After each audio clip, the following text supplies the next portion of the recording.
देश के उपराष्ट्रपति एम वेंकैया नायडू के ट्विटर अकाउंट से छेड़छाड़ के बाद ट्विटर ने संघ के नेताओं के अकाउंट से ब्लू टिक हटा दिया। ट्विटर ने राष्ट्रीय स्वयंसेवक संघ के 5 बड़े नेताओं के ट्विटर हैंडल से ब्लू टिक हटा दिया, यानी अब उनके अकाउंट्स को अनवेरिफाइड की श्रेणी में रख दिया गया।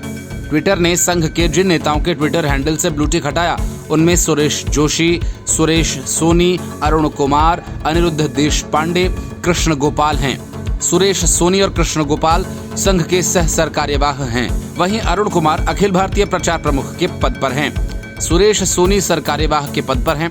जुलाई 2019 को संघ प्रमुख मोहन भागवत सहित संघ के अन्य नेताओं के ट्विटर पर आने की घोषणा की गई थी और तब के ट्वीट्स में देखा जा सकता है उन्हें ब्लू टिक मिला हुआ है। उन्हें अभी तक अनवेरिफाइड किए जाने का कारण सामने नहीं आया है। ट्विटर ने भारत के उपराष्ट्रपति और राज्यसभा के सभापति एम वेंकैया नायडू के हैंडल को भी अनवेरिफाइड की श्रेणी में डालते हुए ब्लू टिक हटा दिया था, लेकिन इस बात पर बवाल मचने के बाद इसे रिस्टोर कर दिया गया। मुंबई बीजेपी के प्रवक्ता सुरेश नखुआ ने कहा कि ट्विटर की ये हरकत सीधा भारत के संविधान का अपमान है।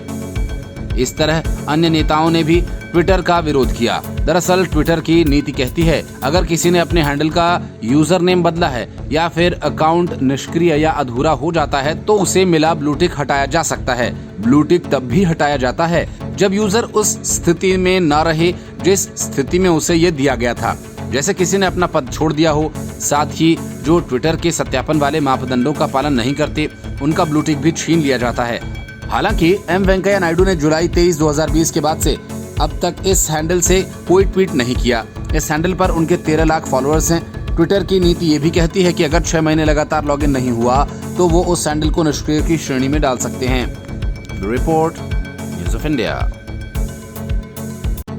इंडियन मेडिकल एसोसिएशन को धर्म प्रचार का औजार बनाने वाले जॉन रोज ऑस्टिन जयलाल को दिल्ली की अदालत ने फटकार लगाई और साफ शब्दों में कहा वो आईएमए का उपयोग किसी मजहब के प्रचार के लिए न करें।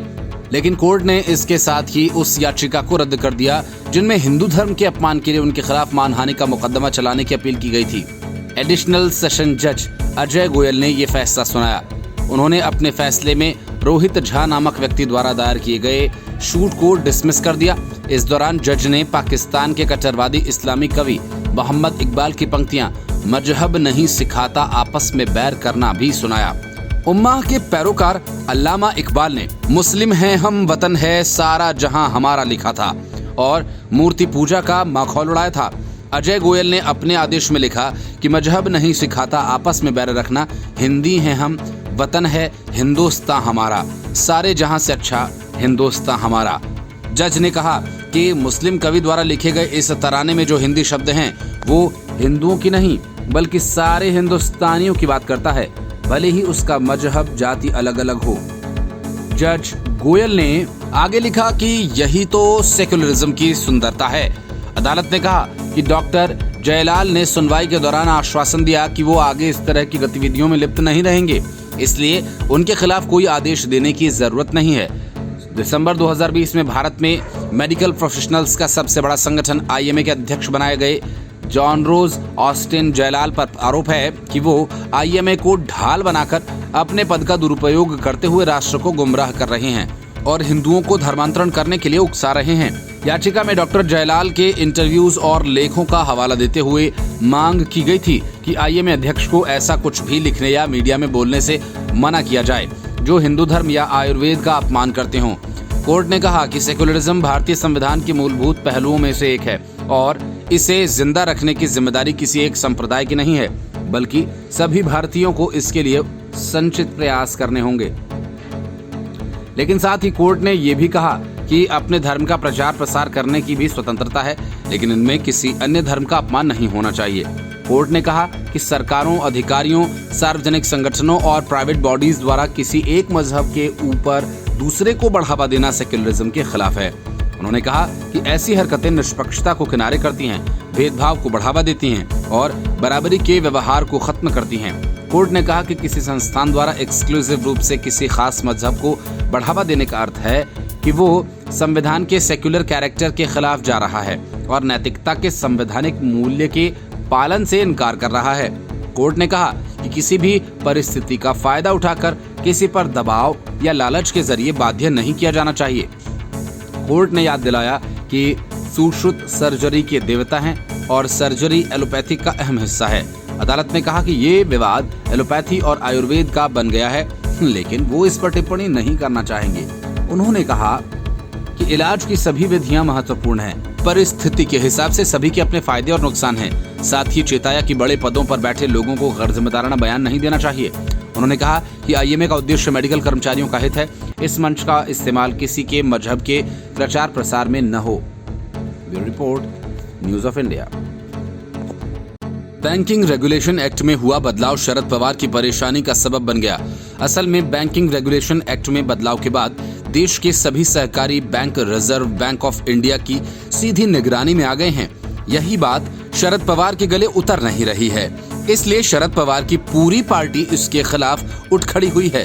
शरद पवार के इशारे पर महाराष्ट्र सरकार ने राज्य में एक टास्क फोर्स का गठन करने का फैसला किया, जिसकी अगुवाई राज्य के सहकारी मंत्री बालासाहेब पाटिल करने वाले हैं। एनसीपी का कहना है कि केंद्र सरकार ने सहकारी बैंकों के उन अधिकारों को छीनने की कोशिश की है जो शरद पवार ने दिलाए हैं। बैंकिंग एक्ट में बदलाव के बाद शरद पवार के पेट में इतना दर्द है, उसके पीछे वजह भी है। देश में 1500 से ज्यादा जितने भी शहरी सहकारी बैंक हैं, उनमें से करीब 1/3 अकेले महाराष्ट्र में हैं।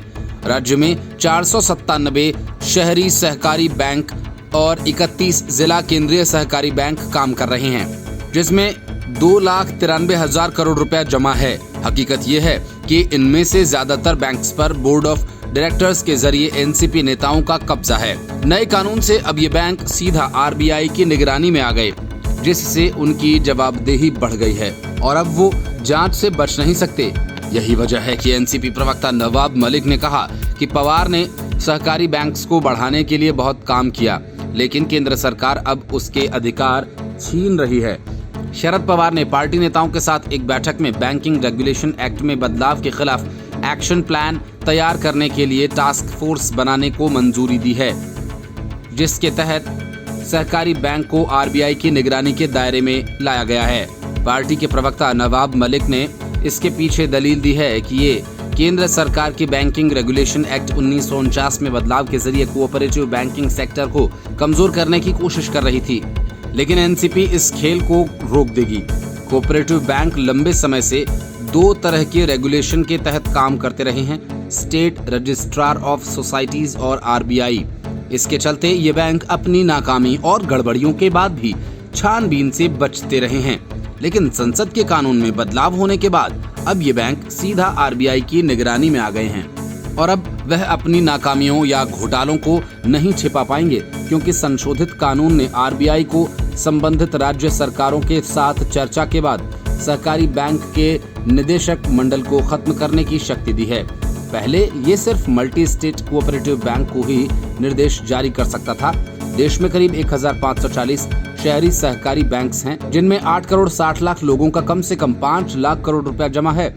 केंद्रीय वित्त मंत्री निर्मला सीतारमण ने पिछले साल लोकसभा में कहा था, इन शहरी सहकारी बैंक में से कम 277 की हालत बहुत ही पतली है और इनमें करीब 105 तो ऐसे हैं जो कि न्यूनतम नियामक पूंजी की आवश्यकता को पूरा कर पाने में भी असमर्थ हैं। निर्मला सीतारमण ने कहा कि 47 सहकारी बैंक्स की शुद्ध संपत्ति तो निगेटिव में है और 328 से ज्यादा शहरी सहकारी बैंक्स के पास कुल नॉन परफॉर्मिंग एसेट्स 15% से भी ज्यादा हैं।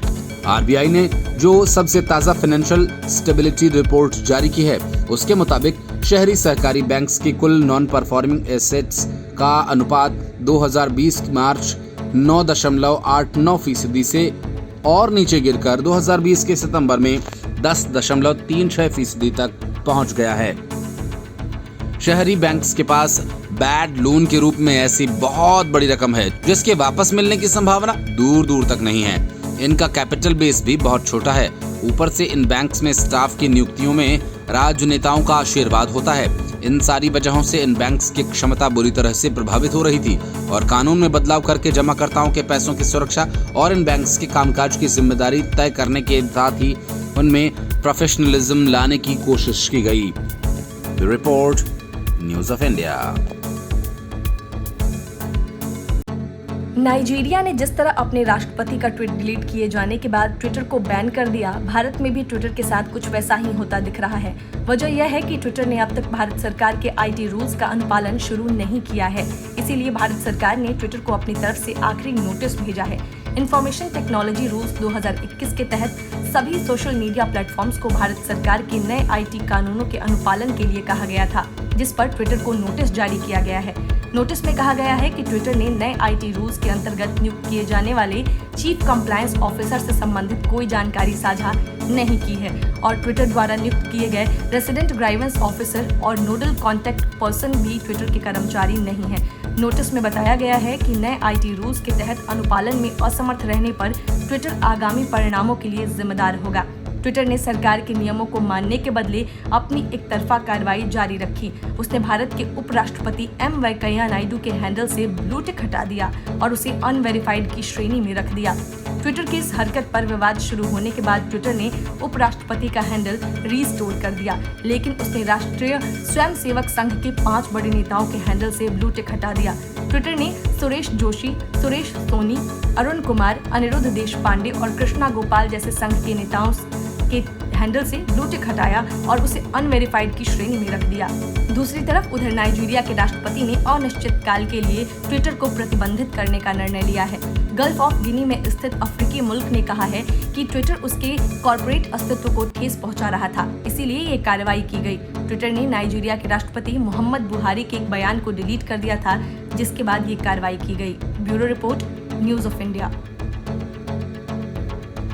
पश्चिम बंगाल में ममता बनर्जी की पार्टी टीएमसी के आतंक का राज इस कदर चल रहा है कि उसके कार्यकर्ता बकायदा लिस्ट जारी कर बीजेपी वर्कर्स का बहिष्कार करने का आदेश देते हैं और पूरा प्रशासन इसे चुपचाप देखता रहता है।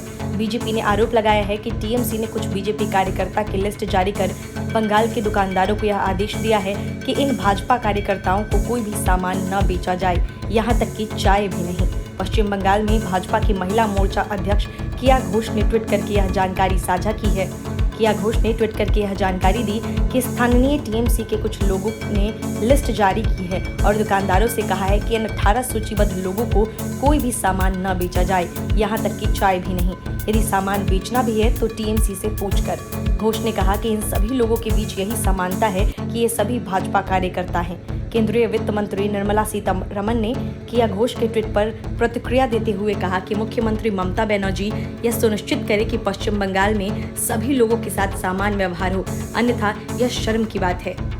बीजेपी नेता स्वप्न दास गुप्ता ने भी टीएमसी के इस कथित निर्णय पर कहा कि पश्चिम बंगाल में भाजपा कार्यकर्ताओं को ब्लैकलिस्ट किया जाना नया नहीं है। ऐसा करके कार्यकर्ताओं के मनोबल और उनके आर्थिक हितों को निशाना बनाया जा रहा है। स्वप्न दास गुप्ता ने मीडिया की चुप्पी और पुलिस की मिलीभगत का भी आरोप लगाया।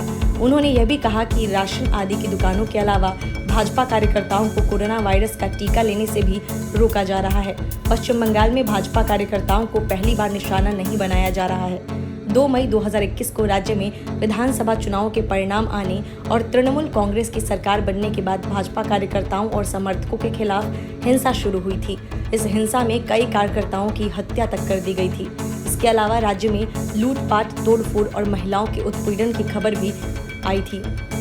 तृणमूल कांग्रेस के कार्यकर्ताओं पर इन घटनाओं में शामिल होने का आरोप लगाया गया। चुनाव बाद शुरू हुई हिंसा के बाद भारी संख्या में भाजपा कार्यकर्ताओं और समर्थकों ने असम की ओर पलायन शुरू कर दिया था। Bureau report, news of India.